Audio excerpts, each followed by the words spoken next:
Vamos dar continuidade aí ao nosso segundo tópico do módulo 2. Muito importante esse módulo, gente.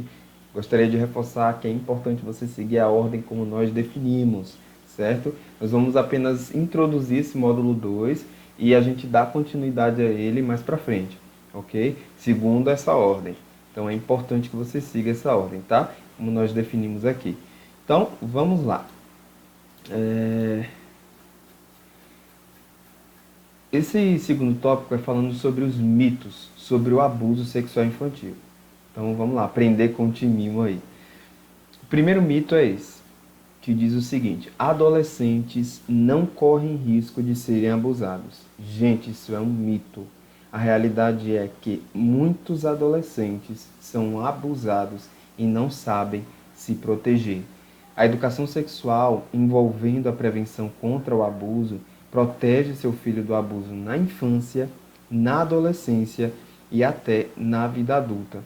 É muito importante a gente entender que essa fase da vida, além de haver a questão do despertamento aí, da atuação, na verdade, né, dos hormônios sexuais no corpo, a fase da puberdade, existe também a questão da pressão sexual para a realização da atividade sexual. Não só através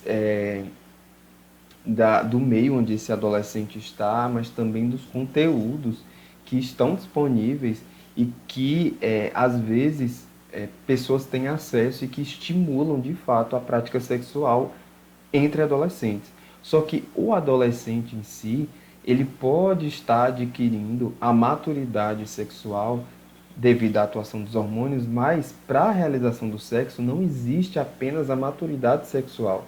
Deve-se ter também a maturidade psicológica, porque há uma responsabilidade, consequências também que são geradas através da prática do sexo, e a gente sabe que espiritualmente, para quem é cristão, o sexo fora do casamento é um lugar de maldição, é um lugar de trevas. Então é muito importante a gente tocar nesse assunto, sabe, do sexo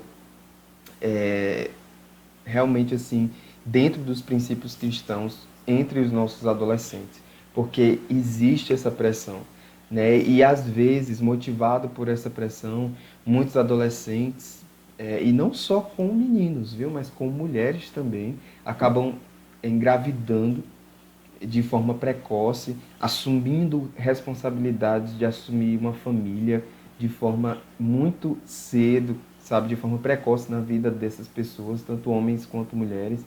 E tem até um caso de um rapaz que foi parar no consultório e ele falando a respeito de situações assim que ele foi literalmente motivado a fazer sexo porque estavam o tempo todo instigando ele a fazer e até sugeriam ele a fazer sexo com um animal que ele tinha, um animal de estimação que ele tinha em casa para poder literalmente fazer, porque precisava fazer, precisava acontecer e não é assim, né? Então, veja aí, né?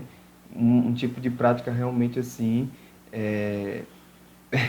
terrível, né? Sexo com animais. Então, você vê, até esse tipo de estímulo existe nesse desespero que às vezes o pensamento mundano traz para de fato fazer com que o menino ou a menina, adolescente, realize a prática do sexo, né? E assim, tem até casos de pessoas, homens, né, que são taxados como determinados rótulos chamados de gays, enfim. E a gente sabe que tudo isso faz parte de uma pressão sexual.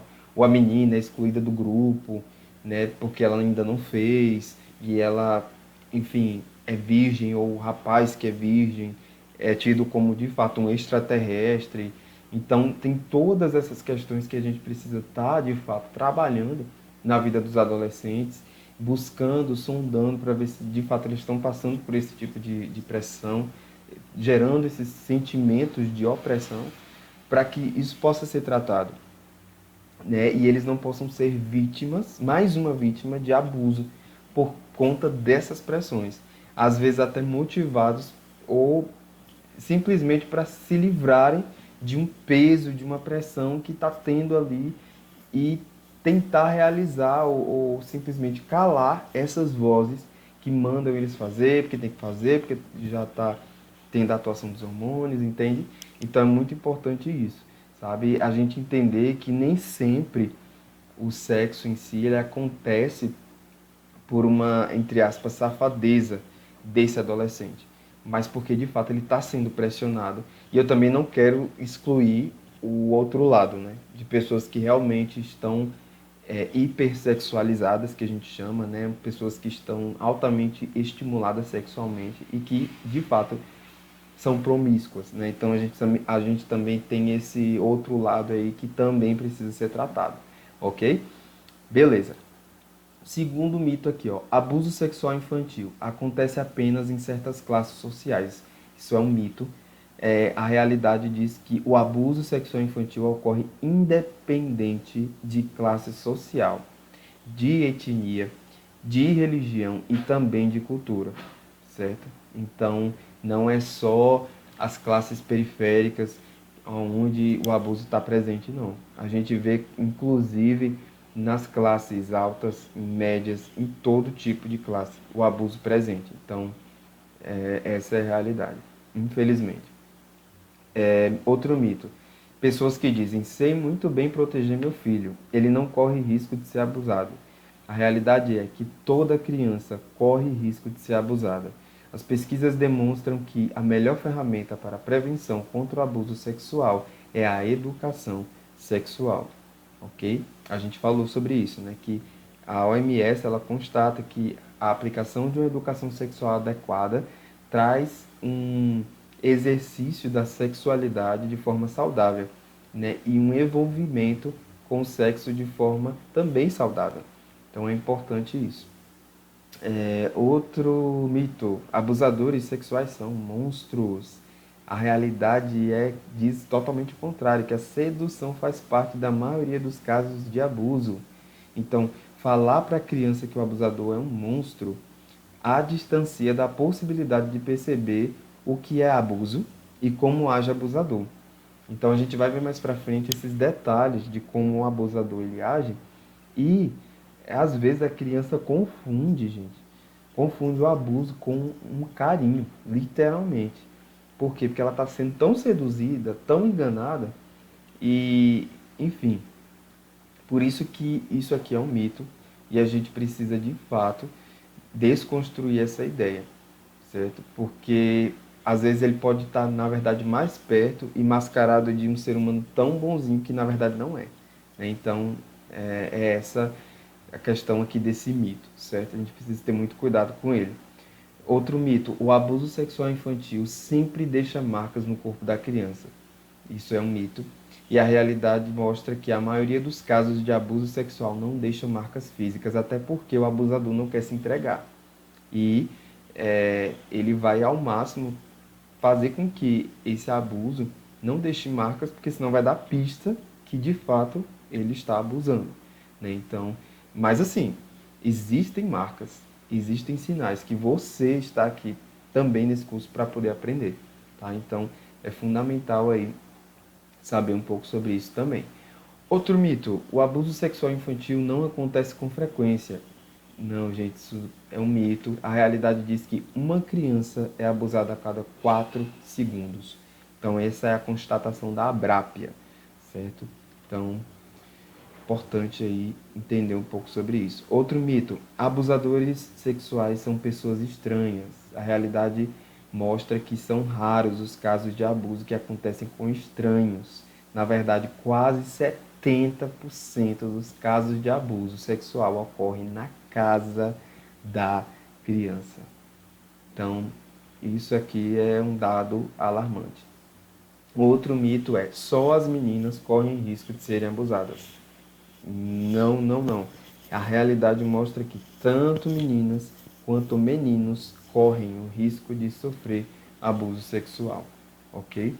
Então, na verdade, o que acontece é que os casos mais notificados são de meninas, até porque quando se trata de um menino que fala que foi abusado, né, existe uma série de camadas aí de machismo, né, que acabam ficando aí por cima, ou servindo como uma mordaça mesmo na vida desse menino, para ele de fato assim contar. Então a gente precisa realmente estar atento, não só em relação às meninas, mas também em relação aos meninos, por conta dessas camadas, dessas amarras, sabe, dessas correntes mesmo que aprisionam, nesse sentido de rótulo, sabe, de que é gay, ou de que, enfim, virou mariquinha, ou, enfim, um bocado de rótulos realmente que vem para tentar impedir que esse menino conte que ele está sendo abusado, né? Então, é importante frisar isso aí, ok? Então, nós vimos aqui uma parte desse módulo importantíssimo no entendimento desse assunto. Fica aqui com a gente, que agora a gente vai prosseguir aí nessa jornada de conhecimento e de prática também para prevenção ao abuso sexual infantil, e que eu creio que também está trazendo prevenção também para qualquer tipo de abuso. Você vê que o curso está sendo bem aberto mesmo para tanto para prevenção quanto também para a restauração da vida de pessoas, certo? Então a gente quer te ajudar nesse processo e cumprir junto com você essa jornada. Fica aqui com a gente.